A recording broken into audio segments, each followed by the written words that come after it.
अस्सलाम वालेकुम नाजरीन, मैं हूं आपका मेजबान नुमान कियानी। C110 न्यूज के प्रोग्राम खबर की असल खबर में एक बार फिर आपको खुशामदीद कहते हैं। नैब की तरफ से जारी करदा पुलिस के 150 से जायद अफसरान जिनके लिए इल्जाम है कि उनके असासे शायद PSP अफसरान से भी जायद हैं, उनकी लिस्ट मुरतब की गई है और अब तहकीकात का आगाज होगा कि आया इनके असासे कितने हैं और कितने नहीं। इस पर तफसीली बहस के लिए हमारे साथ सीनियर सहाफ़ी समीर कुरैशी मौजूद हैं, जिनसे बात करेंगे और पूछेंगे कि वाकई ये अफसरान इतने ज़्यादा असासे रखने के हामिल हैं या सिर्फ ये इसके पीछे कोई और अवामिल बेदरपा पेश हैं। जबकि प्रोग्राम के दूसरे हिस्से की जानिब हम FIA की भी बात करेंगे, जिसमें FIA ने 100 से ज़ायद अफसरान को नॉमिनेट किया है अपने ब्लैकलिस्ट पनिशमेंट में, जिसमें उन्होंने इल्ज़ाम लगाया है, ये एक तासुर दिया है कि ये अफसरान जो हैं इन पे इंक्वायरीज मुरतब होंगी, इनका क्रेडिबिलिटी, इनकी जांच पड़ताल की जाएगी कि आया ये जिस टेन्योरशिप पे बैठे हैं, जिस जाविये पे बैठे हैं, वो दुरुस्त है या गलत। इन दोनों मौजूदों पे बात करने के लिए सीनियर सहाफ़ी समीर कुरैशी मौजूद है, जिनसे जानेंगे और पूछेंगे police list black police list अफसरान की जो तादाद है वो 12, 32 और अब 150 से क्रॉस करती चली जा रही है। सिंध पुलिस कहाँ खड़ी है? अस्सलाम वालेकुम। वालेकुम अस्सलाम। कैसे हैं? खैरियत से? सर, पहले 12, उसके बाद 32 और अब 150 से जायद अफसरान पुलिस के जो हैं वो पनिशमेंट में और तमाम चीज़ों में शामिल हैं। इन अफसरान को कहाँ देखते हैं? अब क्या होगा इनका? जी देखिए, अब 2 रोज कबल नैब ने एक लेटर लिखा है, DG नैब सिंध की जानिब से स्टेट बैंक को एक लेटर लिखा गया है, जिसमें तकरीबन 150 अफसरान की लिस्टें हैं, जो 150 अफसरान DSP तक के जिनके नाम हैं। असल ये लिस्टें जारी की गई हैं, स्टेट बैंक को ख़त लिखा गया है कि शनाख्ती कार्ड नंबर से इनके बैंकों से डेटा हासिल करें, उनके जो लॉकर्स हैं ये मालूम करें, और उसके अलावा जो डिपॉजिट के अलावा अगर वो है क्या कहते हैं एक्सचेंज कंपनीज से कोई, अगर इन्होंने कोई मनी एक्सचेंज से इन्होंने चेंज कराई हो अपनी गैर मुल्की करेंसी, तो उसके बारे में भी रिकॉर्ड दें। तो ये एक लेटर लिखा गया है जिसमें 150 अफसरान के नाम है। उस लेटर के अंदर ऊपर हवाला दिया गया है साबिक SSP राव अनवार, जो SSP मलीर थे, और इसमें तकरीबन उन अफसरान को डाला गया है जो मलीर में बिलवास्ता या बिलावास्ता पोस्टिंग्स पे रहे राव अनवार के टाइम से लेकर, और उसके बाद उन्होंने उसका हवाला किया कि उसके अंदर लिस्ट दी है उन्होंने कि इनके बारे में मुकम्मल तौर पर मालूमात छानबीन की जाए। लिस्ट तो दे दी उन्होंने, इनमें कई अफसरान हैं जो कि शायद हो सकता है मुलविस हों, लेकिन कुछ अफसरान ऐसे हैं कि जिन्होंने कभी मलीर में नौकरी ही नहीं की और ना कभी ज़िंदगी में अच्छी पोस्टिंग्स पे रहे, उनके नाम भी इसमें डाले गए हैं। जैसे मैं आपको बताता चलूँ कि अमजद कियानी है, विलायत शाह है, सज्जाद हैदर है, और मलक फैसल लतीफ़ है, फैसल खान है, AD चौधरी है। अमजद कियानी इन्हीं थानों में रहा, शरीफाबाद, सोल्जर बाज़ार या शाहजहाँ नूरजहाँ थाने के अंदर रहा। विलायत शाह है, सज्जाद हैदर हैं, सज्जाद हैदर खोखरापाल पोस्टिंग रही उनकी, तकरीबन पुलिस की एजेंसीज की नौकरी रही उनकी। फिर मलिक फैसल लतीफ़ हैं, वो मलिर कैंट में ही SHO रहे या CTD में रहे या मलिर कैंट में SHO रहे। AD चौधरी हैं, वो भी मेरे ख्याल से शाह फैसल में रहे। तो ऐसे कई नाम सामने आए जिनको अच्छी पोस्टिंग्स ही नहीं मिली, लेकिन उनके नाम दिए गए हैं। अब देखिए कितने असासे निकलते हैं। हैरत की बात यह है कि इसमें कोई आला अफसर का नाम नहीं है कि जिन्होंने माजी में ऑयल का पैसा खाया, रेती बजरी का पैसा खाया। फार्म हाउसेज हैं करोड़ों रुपए के, जिसमें 4-4 हज़ार भैंसें रखी हुई हैं उन्होंने। उसके अलावा अभी भी ऐसे ही है अफसरान, PSP अफसरान हैं कि उनके फार्म हाउस में एक एक तोता जिनकी कीमत 50 लाख से 60 लाख रुपए है। पेरिस की परफ्यूम लगाते हैं, जब निकलते हैं तो इटली के कपड़े पहन के निकलते हैं, उनका किसी का नाम नहीं है। यहाँ पे मैं सवाल लेना चाहूँगा कि जिस सब्जेक्ट की बुनियाद पे ये लिस्ट मुरतब की गई है वो सब्जेक्ट है SSP मलीर साहब का राव अनवार। क्या उनसे नैब रिकवरी करने में कामयाब हुई है, जो उसके बाद इन्होंने 150 से ज़ायद अफसरान की लिस्ट निकाली है? देखिए, उनसे लिंक किया है उन्होंने।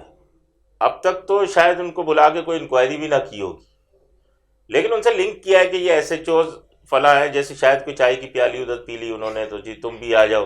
यहाँ पे एक मिसाल मेरे जहन में आ रही है, शेयर करूंगा। जोरू की बीवी जो है वो सबसे ज्यादा मजलूम है और सबके लिए है, हाँ। उसको जो दिल चाहे वो कटहरे में ले आए। तो ये बाकी 150 अफसरान इसी जुमरे में शायद आए हैं। ये इसी जुमरे में आए हैं, और इनके अंदर से बहुत से अफसरान को मैं जानता हूँ कि बेचारा आज तक अपना घर नहीं खरीद सके और सरकारी क्वार्टरों में रहते हैं।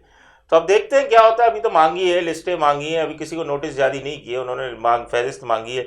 जिनके असासे आएंगे उनको फहरिस्त नोटिस जारी किए जाएंगे।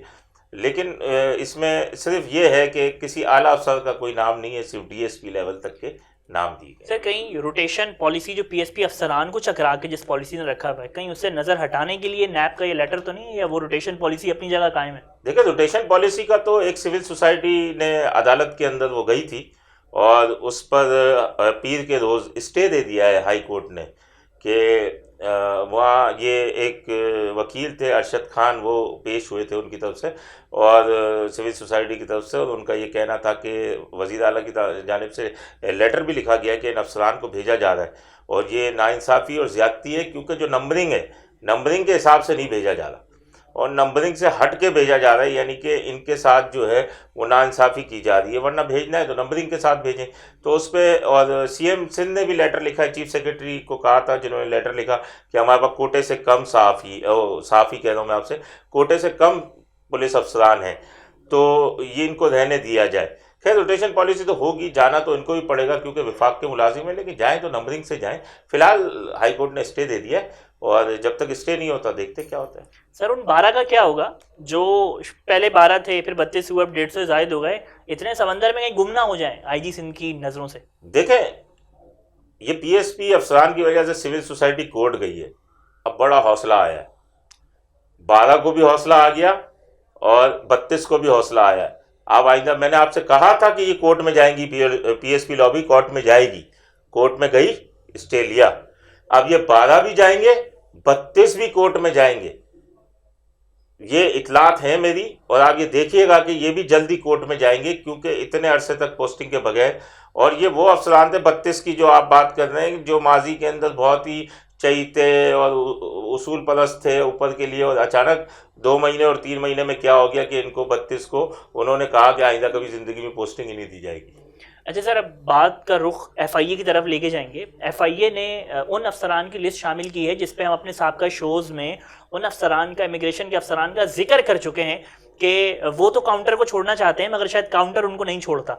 उनका जिक्र अब नोटिफिकेशन में भी आ गया है। आप इस पूरे लेटर को, इसके मैले वकूक़, इसकी हायरार्की को क्या देखते हैं, किस अंदाज से? देखिए, हमने जो प्रोग्राम किया था वो एक अलग मैटर था।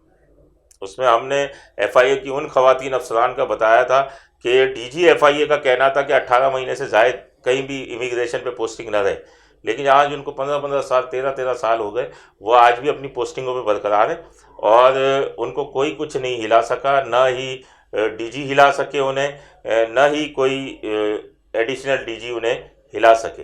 मैं आपको बताऊं कि ये एक इंक्वायरी ऐसी है कि 100 सब इंस्पेक्टर्स के खिलाफ जो है महकमा जाती कार्रवाइयाँ जो हुई हैं, अच्छी हैं या बुरी हैं, वो इनसे तलब की गई हैं। जैसे एडिशनल डायरेक्टर एस्टेब्लिशमेंट है तारिक परवेज़, उन्होंने फहरिस्त जारी की है कि इन 100 सब इंस्पेक्टर्स की जो है वो अच्छी या बुरी महकमा जाती कार्रवाइयों की फहरिस्त जो है वो तमाम जोन्स को, ये तमाम दस्तावेज़ात 15 मार्च तक इनकी पहुंच जानी चाहिए। मैं आपको बताऊं कि इसमें 39 पंजाब, 32 सिंध, 17 इस्लामाबाद, 5 केपी के और 10 बलूचिस्तान से शामिल हैं। बड़ी तादाद में इसमें ख़वातीन भी हैं और सिंध में ख़वातीन अफसरान का ताल्लुक़ जो है वो इमिग्रेशन से ही है कि जिनकी तलब की गई है, जिनके नाम दिए गए हैं। इनमें मैं आपको नाम बताऊं, उज़मा तालिब हैं, रूबी भट्ट है, शाइस्ता इमदाद है, रोज़ीना रज़ाक हैं, शगुफ्ता अकबर हैं, अमरीन नियाज हैं, नादिया परवीन है, सुल्ताना मेमन है, सबीन गौरी है, तैयबा नौरीन है, फरियाल आबदा है, इरम सुमरो है, फौजिया सदफ़ है, रिहाना सैयद है, गजाला नौरीन है और तंजीम ज़हरा है। इसमें भी उस नुज़रत का नाम नहीं है। इस पे नाम नहीं, मैं वही इस नामों की फहरिस्त में जान रहा था कि शायद नाम आएगा, उसमें भी नाम नहीं है उसमें भी। तो मैं आपको बताता चलूँगा, उनका कुछ नहीं होना। बहरहाल इनके अब तलब किए हैं, देखें अब ये 15 मार्च तक दस्तावेज़ात उनको पहुंच जाएंगी, क्या कार्रवाई हो रही है। लेकिन ये तो सिर्फ कारकर्दगी मांग रहे हैं, महकमा जाती जो अच्छी या बुरी है, कोई पेंडिंग केसेस तो नहीं है, कुछ है, वो चली जाएगी इनके पास, वो मामला ख़त्म हो गया, दब गया, हम चिल्लाते रहेंगे कुछ। मुझे ये लग रहा है कि ये बाकी ख़वातीन भी शायद मैडम से रब्ता करें हाँ। हमें भी वो गिदड़ सिंह ही बताएं जिससे आप हर दफा बचने गलती हैं। 15 खवातीन के नामों में भी उनका नाम शामिल नहीं है। देखे ना, अब इसमें भुट्टो का नाम भी शामिल है, वो खातून जो जी। मेरे ख्याल से शगुफ्ता भुट्टो नाम था उनका, वो भी शामिल नहीं है, और आपका उसका नुजरत का नाम ही नहीं है। अच्छा सर, आप इसको किस अंदाज से देखते हैं कि पहले पुलिस में इन अफसरान की लिस्टें मुरतब हुई, अब FIA ने निकाल ली, क्या बाकी महकमे भी इस अपने एहतसाब के लिए खुद महकमा जाती कार्रवाइयों का आगाज़ करेंगे, अपनी काली भेड़ों को साफ करेंगे, या ये सिर्फ किसी और तरफ से नज़र हटाने के लिए कोई मेमोरेंडम तैयार किए जा रहे हैं? देखिए, माजी में नैब ने सिंध हुकूमत के अफसरान के खिलाफ कार्रवाई की, पिली बारगिन भी हुई, मगर मैं वही कहूँगा एक जुमला की शर्म तुमको आती नहीं मगर, कि वो नैब ज़दा होने के बावजूद सिंध गवर्नमेंट के अहम ओहदों पर तैनात हो गए दोबारा से। सिंध गवर्नमेंट कैसे रख लेती है समझ में नहीं आती, मगर वो तैनात हो गए। नैब की इंक्वायरियाँ चल रही हैं, नैब के अभी इनका तो खैर बहुत ही पहला स्टेज है, अभी तो स्टेट बैंक जब इनकी तफसीलात देगा तो उसके बाद इनको अगर कुछ निकला तो नोटिस जारी होंगे, वरना नहीं होंगे। लेकिन ये उन अफसरान के नाम होने चाहिए जो वाकई मुलविस हैं। छोटे मोटों के नाम देने से कुछ भी नहीं होगा। ये क्या आप समझते हैं इस बात को, अंदरूनी सिंध से आए हुए 300 से जायद की नफरी, उनको खपाने के लिए 150 से कराची की जायद से नफरी को ब्लैकलिस्ट करार दी थी, क्योंकि जब तक नैब की इंक्वायरी है तब तक ये किसी भी जगह SHOs नहीं लग सकते, क्योंकि बहुत से ऐसे भी अफसरान हैं जो इस दुनिया में या तो मौजूद नहीं है या अपनी नौकरी बर्खास्त कर चुके हैं। तो क्या पता उनको खपाने के लिए इनको ब्लैकलिस्ट करार दे दिया, लिस्टों में डाल दिया, तब तक उनको एडजस्ट हो जाएंगे। देखें, हो सकता है हुकूमत के अंदर की पॉलिसीज जो हैं वो हो सकता है, क्योंकि जो कमाऊ पूत है वो तो अभी भी बाहर है, वो तो अभी भी बाहर है। देखिए, आज भी मैंने आपको कहा था ना कि जो ऑयल का पैसा खाने वाले, ईरानी तेल का पैसा खाने वाले, उसके अलावा जो रेती बजरी चोरी का पैसा खाने वाले, सब सीटों पे बैठे हुए हैं अपनी अपनी। लेकिन जिनको ब्लैकलिस्ट किया जा रहा है, जिनको, अब मैं एक छोटी सी मिसाल दे दूँ, सैयदा गजाला की बात करता हूँ। उसकी टोटल नौकरी जो थी 1.5 से 2 माह थी गुलशन इकबाल में, वो कोरोना का पीरियड था।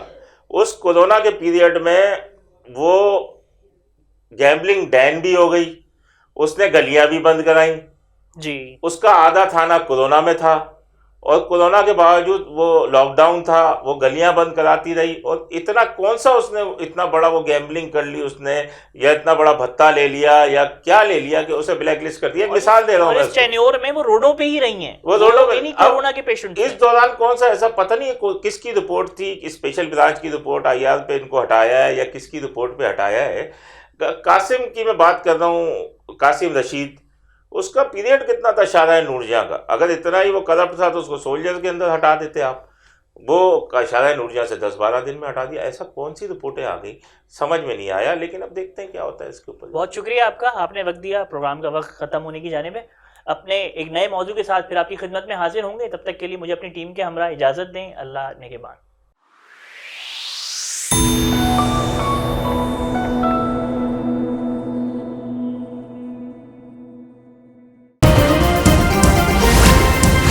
Z110 न्यूज़, खबर की असल खबर।